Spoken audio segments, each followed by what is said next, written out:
अध्यक्ष महोदय, आज तृतीय अनुपूरक बजट पे चर्चा हो रही है और मेरा सौभाग्य है कि इतने शानदार अनुपूरक बजट के लिए मुझे बोलने का सौभाग्य मिला। 19,287 करोड़ का ये बजट, और मैं बार बार कहता हूं और बार बार बधाई देता हूं हमारे माननीय वित्त मंत्री जी को, माननीय मुख्यमंत्री जी के नेतृत्व में, क्योंकि मध्य प्रदेश का जब भी अनुपूरक बजट भारतीय जनता पार्टी की सरकार में आता है तो उसमें पूंजीगत व्यय जो है 50% से ज्यादा ही रहता है। 54% का पूंजीगत व्यय है। माननीय अध्यक्ष महोदय, रेवेन्यू एक्सपेंडिचर कम है, पूंजीगत ज्यादा है, यानी हम इस प्रदेश को आगे बढ़ाने की चिंता में कार्य कर रहे हैं। मैं दो शब्दों से बताऊंगा। माननीय मुख्यमंत्री जी ने अभी किसान कल्याण की बात कही, और जैसा हमारे सम्मानीय सदस्य ने कहा कि हमारी कथनी और करनी एक है, ये वर्ष किसान कल्याण का है। और मैं दो शब्दों के आगे अपनी बात रखूंगा। खेत में पानी भरो तुम इस तरह से, मेड़ का संयम कभी ना टूटे। और मैं ये बात इसलिए कहना चाह रहा हूं माननीय अध्यक्ष महोदय, क्योंकि लगभग 26% राशि जो है वो किसानों के लिए सिंचाई का पानी उपलब्ध कराने के लिए की गई है।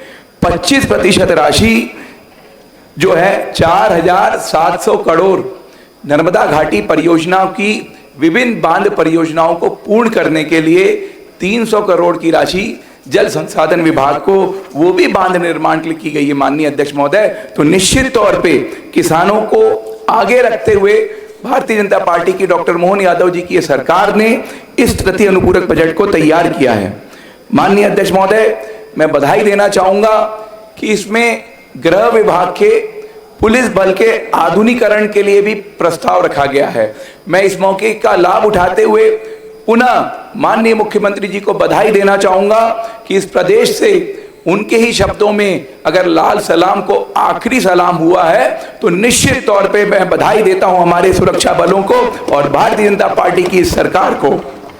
माननीय अध्यक्ष महोदय, एक बहुत ही सेंसिटिव विषय रहता है जिसके लिए भी इसमें प्रावधान किया गया है, माननीय मुख्यमंत्री जी का वैवाहिक अनुदान। मैं बताना चाहूंगा कि मैं एक पिछड़े जिले से आता हूं और हमारे क्षेत्र के अनेक लोग बीमार पड़ते हैं, और जब भी हम माननीय मुख्यमंत्री जी से उनके अनुदान के लिए इच्छुक होते हैं तो माननीय मुख्यमंत्री जी बड़ा हृदय करके उन बीमार, गरीब, पिछड़े हुए लोगों को सहयोग करते हैं। तो मैं इस मांग के लिए भी माननीय वित्त मंत्री जी और माननीय मुख्यमंत्री जी को बहुत बहुत धन्यवाद देता हूँ।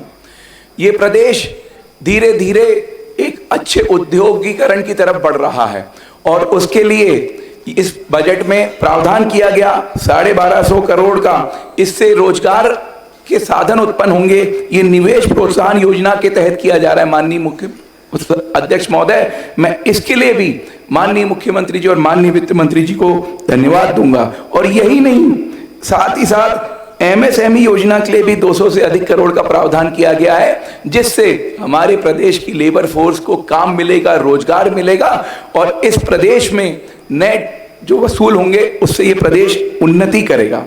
माननीय मुख्यमंत्री महोदय ने, माननीय वित्त मंत्री जी ने 2630 करोड़ का प्रावधान, जो कि इस बजट का 14% होता है, ऊर्जा कंपनियों को, ताकि हमें अच्छे से ऊर्जा मिलती रहे, बिजली की कोई समस्या ना हो, उसके लिए प्रावधान किया है। उसके लिए भी मैं धन्यवाद देता हूं।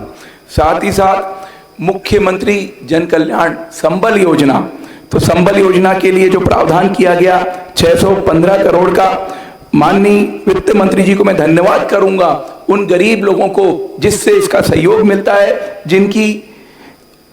उनकी आजीविका जो है अच्छी हो जाती है। साथ ही साथ लोक निर्माण विभाग जो इस प्रदेश में सड़कें बनाता है, पुलिया बनाता है, जो दूरस्थ अंचलों के लोगों को मार्केट तक जाने का मौका देता है, अपने जिला कार्यालय जाने देता है, तहसील मुख्यालय पहुंचने का मौका देता है, उसके लिए भी 9% की राशि लगभग 1703 करोड़ का प्रावधान किया गया है। इसके लिए भी मैं आपको बधाई देता हूं। पेयजल की व्यवस्था की JJM के लिए 300 करोड़। और आखिरी में माननीय अध्यक्ष महोदय, हमारे प्रदेश का युवा ये अच्छा पढ़े, ये आगे गतिमान हो, इसके लिए जो हमारी योजना चल रही है मुख्यमंत्री मेधावी विद्यार्थी योजना, उसके लिए 600 करोड़ का प्रावधान किया गया है। माननीय मुख्यमंत्री जी और वित्त मंत्री जी को मैं पुनः धन्यवाद करता हूं, आभार करता हूं कि आपने एक समुचित तृतीय अनुपूरक बजट यहाँ पे पेश किया। ऐसा बजट जिसकी आने वाले कई सालों तक चर्चा होती रहेगी। इस बजट को पेश करने के साथ ही हम सब मिलकर इसका सहयोग करते हैं, समर्थन करते हैं और बधाई देते हैं। बहुत बहुत धन्यवाद। भारत माता की जय। वंदे मातरम। श्रीमान उमंग सिंगार जी।